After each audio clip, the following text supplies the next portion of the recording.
Uppada bus stand సెంటర్లో గతంలో కూడా స్పీచ్ ఇచ్చాను. కానీ ఈసారి చాలా ప్రత్యేకం. ఆంధ్రప్రదేశ్ దశని మార్చే పిఠాపురం ఎన్నికలు. ఇది మామూలు ఎన్నికలు కాదు. ఒక 25 సంవత్సరాలకి ఆంధ్రప్రదేశ్ భవిష్యత్తే కాదు, ఆంధ్రప్రదేశ్ భారతదేశంలోనే ఎంత బలమైన రాష్ట్రంగా తయారవుద్ది అనటానికి మొదటి బీజం పిఠాపురంలోనే మొదలవుద్ది. మొదటి బీజం పిఠాపురం. దక్షిణ కాశీ అంటాం. నేను మీకు మాటిస్తున్నా, కీలకమైనవి ఎక్కువ సమయం లేదు కాబట్టి పొద్దున్నుంచి తిరుగుతూనే ఉన్నాం.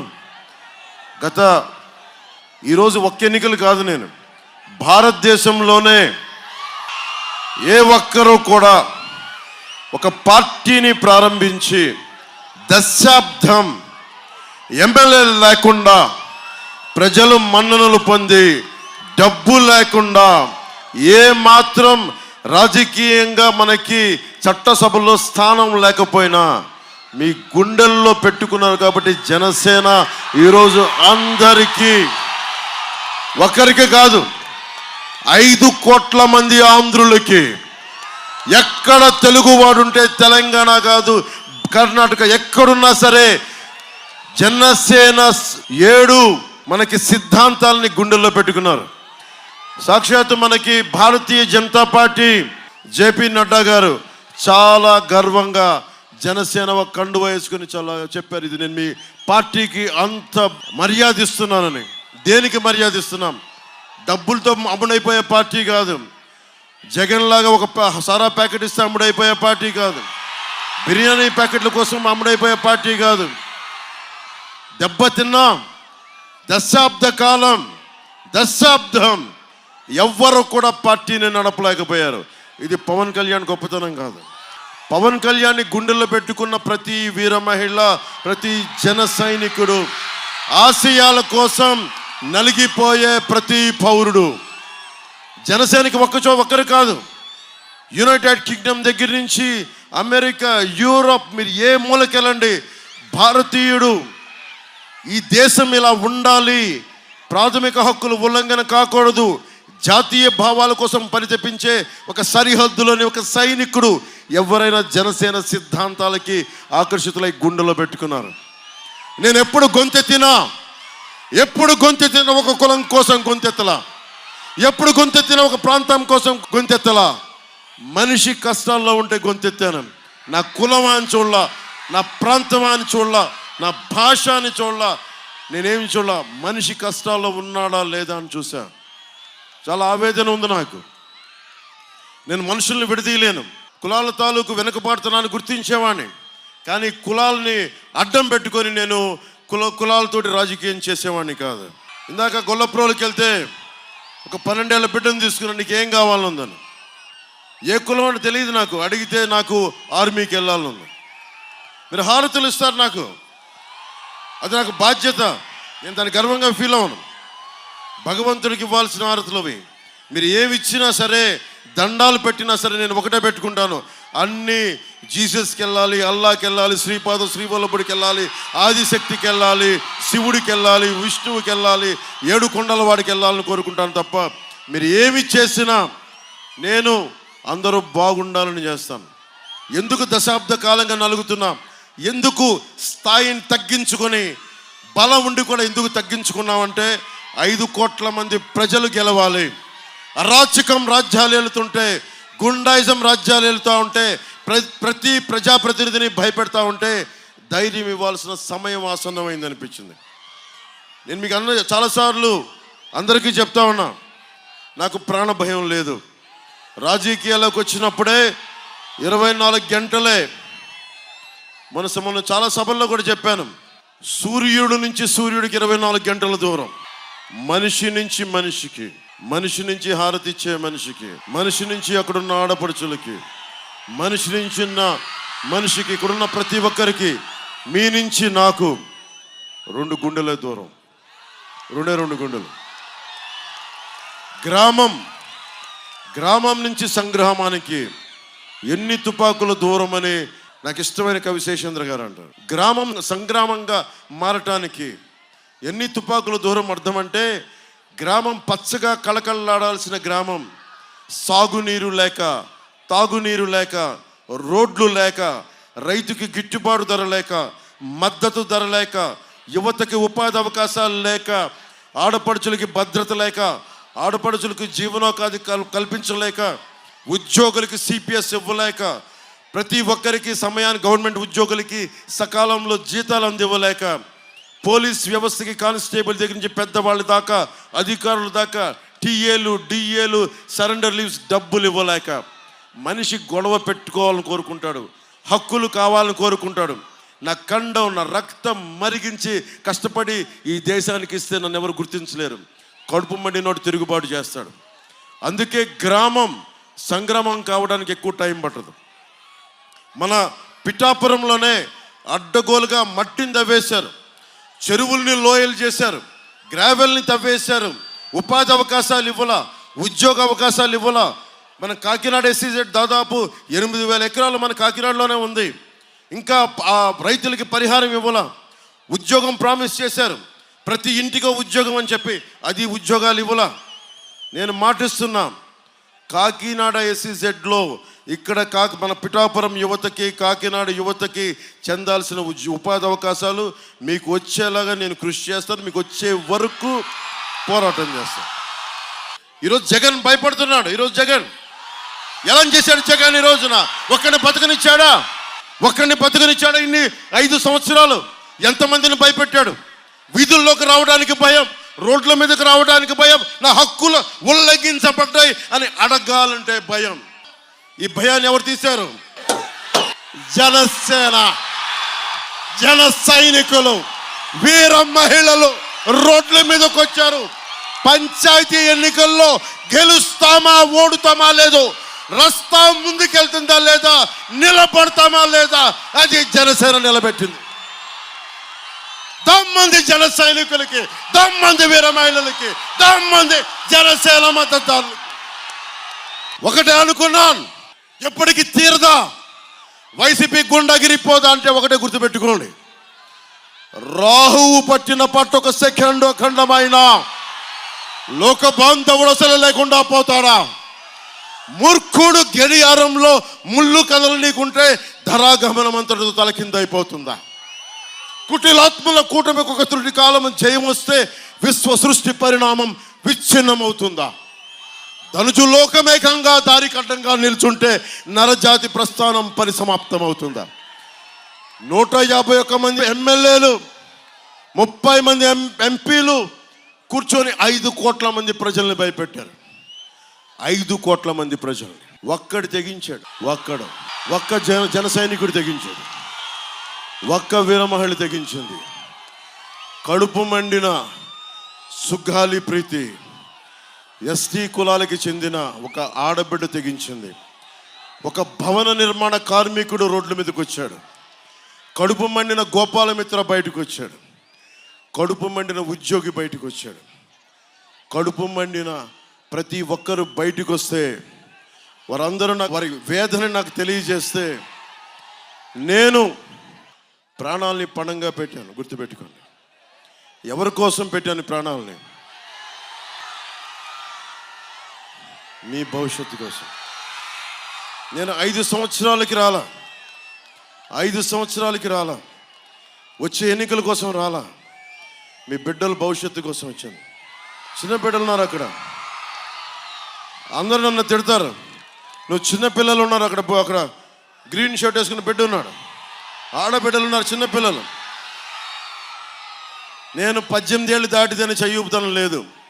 భవిష్యత్తు కోసం నిలబడేవాడేవాడు, బిడ్డల భవిష్యత్తు కోసం నిలబడేవాడేవాడు.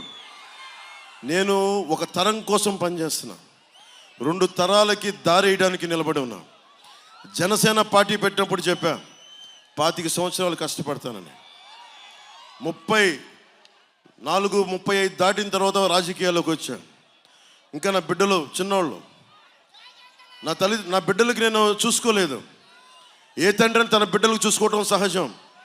పొద్దున ఇంటర్వ్యూలో అడుగుతున్నారు, నీ బిడ్డలకి నువ్వు భవిష్యత్తు చూసుకున్నావు నాకు తెలియదన్నా. మా నాన్న నాకేమిచ్చాడు? మా నాన్న ఆస్తిపాస్తులు ఇవ్వలే నాకు. మా నాన్న ఆస్తిపాస్తులు ఏమి ఇవ్వలే. మా నాన్న ఒక సాధారణ ఉద్యోగి. నాకేమి ఇచ్చాడు? ధర్మంగా బతకమనే ధైర్యం ఇచ్చాడు. చదువుకోమని చెప్పాడు. నువ్వెంత చదువుకుంటావో నాకు తెలియదురా, కానీ కష్టం చేయకపోతే మటుకు బాధేస్తానని భయపెట్టేవాడు. ధర్మం వైపు నిలబడాలనుకునేవాడిని. ధర్మో రక్షితి రక్షిత. నువ్వు ధర్మం కోసం నిలబడితే ధర్మం నిన్ను కాపాడుతుంది. అలాంటి ధర్మం కోసం నిలబడున్నా దశాబ్దాలుగా ధర్మం కోసమే చచ్చిపోయాను. దెబ్బలు తిన్నా, బూతులు తిన్నా, చివరికి నా భార్యను కూడా తిట్టారు. నా భార్య విదేశీయురాలు, ఈ దేశంది కాదు. తనను కూడా తిట్టారు. పాపం తనకు తెలియదు, ఈ రాజకీయాలు తెలియదు. నేను ఒకటే అడిగా, ఒక్కసారి భారతదేశపు రాజకీయం అర్థం కాదు, ఎందుకు ఇలా ఇంట్లో ఉండే వాళ్ళు తిడతారని అడిగింది. భయపడింది, ఇబ్బంది పడింది. నేను చెప్పాను, క్షమించమని అడిగాను నా భార్య. వీళ్ళందరూ తిట్టిన తిట్లకి ఏం చేయగలను, నీకు ఎందుకు ఇంత పిచ్చి అని అడిగింది. నేను అడిగాను ప్రతి ఒక్కరు, నా భార్యకి ఒకటే చెప్పాను, ఓకే నీ భర్త డబ్బులు సంపాదిస్తాడు, నా బిడ్డకి నేను ఇచ్చుకోగలను. కానీ చాలామంది బిడ్డలు ఏం కావాలో తెలియదు. చాలామంది బిడ్డలకి ధైర్యం కోల్పోయిన బిడ్డలు. అలాంటి తరానికి నేను నిలబడటానికి ఇది నా బలహీనతో తెలియదు, నా నుదిటి రాతో తెలియదు. భగవంతుడు నాకు ఇది ఇచ్చాడు. నన్ను నా భార్యని క్షమించమని అడిగాను. సో నా భార్యని ఒకటే అడిగాను, ఎలక్షన్ రోజున పిఠాపురం మే 13 నువ్వు రా, నీకు అర్థమవుతుంది నేను ఎందుకు నిలబడ్డాను. నా భార్యకి తెలియదు పాపం, భారతదేశం వస్తే ఇంత ఇబ్బంది పెడతారు, ఇంత బాధిస్తారని. నేను చెప్పాను, విదురు నీతి ఉంటుంది. ఒక గ్రామం కోసం, ఒక కుటుంబం కోసం ఒక వ్యక్తిని, ఒక గ్రామం కోసం ఒక కుటుంబాన్ని, ఒక రాజ్యం కోసం ఒక గ్రామాన్ని బలి చేయక తప్పదని. నేను ఒకటే చెప్పాను నా భార్యకి, 5 కోట్ల మంది ప్రజలకి మన కుటుంబం బలైతే పర్వాలేదు, దాన్ని ఒప్పుకుందాం అని నా భార్యకి ఒకటే చెప్పాను. నేను చాలామంది గుండాలతో గొడవ పెట్టుకున్నా. మీకు తెలుసు, మన సాయిధరం తేజ్ వస్తే కూడా సభలో ఇలా రోడ్డు మీద వెళ్తుంటే రాళ్ళు ఇసిరేశారు. మన గాజు గ్లాస్ ఇసిరేశారు. గాజు గ్లాస్ కాదు, ఒక బాటిల్ ఇసిరేశారు. ఆల్రెడీ దెబ్బతిన్నాడు పాపం. నా కోసం వచ్చాడు. తలకి తగిలి ఉంటే ఇంకొకసారి ఏమైందో తెలీదు. కానీ దురదృష్టవశాత్తు పాపం తెలుగుదేశం బిడ్డకి తగిలింది. మనస్ఫూర్తిగా బిడ్డకి నువ్వు త్వరగా కోలుకోవాలి. నల్లల శ్రీధర్కి దెబ్బ తగిలింది. నల్లల శ్రీధర్ తొందరగా కోలుకోవాలని ఆశిస్తూ నీకు ఆ భగవంతుని నేను ఎప్పుడు రక్షించాలని కోరుకున్నాం. అంటే ఊహించుకోండి, ఇలా రోడ్ల మీదకి వస్తే భయపెడుతున్నారు.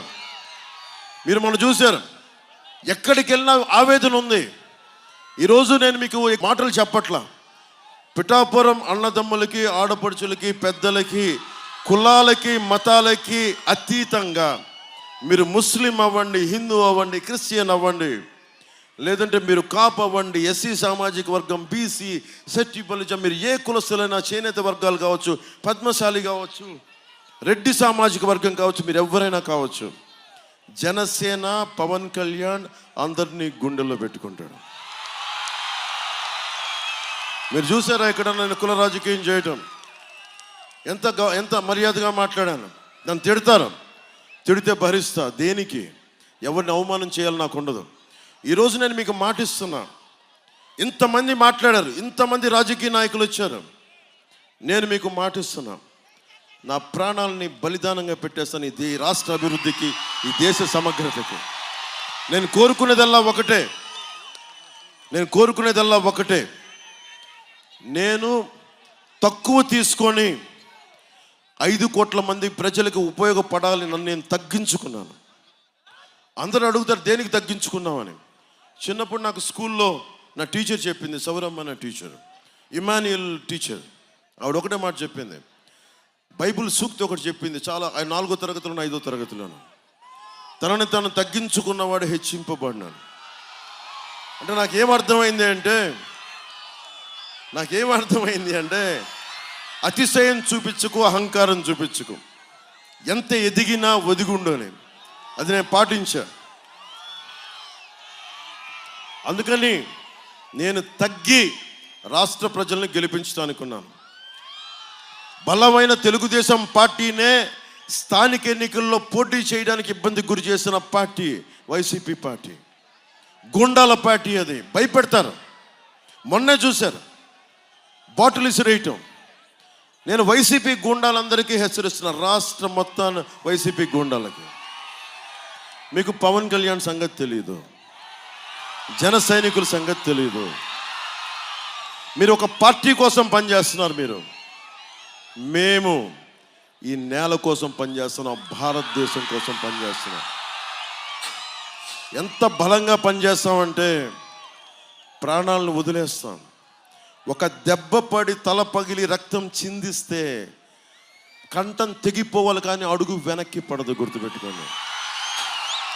ఒక్కొక్క వైసీపీ గూండాకి ప్రభుత్వం వస్తుంది, మాది కూటమి ప్రభుత్వం వచ్చేస్తుంది, ప్రభుత్వం స్థాపిస్తున్నాం. ఎన్ని సీట్లు అనేదే లెక్క.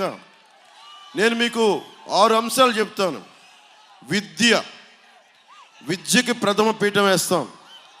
మీకు ఫీజు రీఎంబర్స్మెంట్లు కానీ, ఎయిడెడ్ కాలేజీని తిరిగి రీఓపెన్ చేయడం కానీ, స్కిల్ డెవలప్మెంట్ కానీ అన్నీ ప్రధానమంత్రి గారి ఆధ్వర్యంలో, నారా చంద్రబాబు గారి ఆధ్వర్యంలో నేను ముందుండి అందరినీ కలుపుకొని, వర్మ గారిని కలుపుకొని, కృష్ణంరాజు గారిని కలుపుకొని నేను ముందుండి అందరికీ బాధ్యత తీసుకొని నడిపిస్తాం. అలాగే వైద్యం, ఎటు వెళ్ళినా ఇబ్బంది ఉంది. హాస్పిటల్స్ లేవు, ప్రాథమిక ఆసుపత్రులు లేవు, సెకండరీ టెరిషరీ హాస్పిటల్స్ లేవు.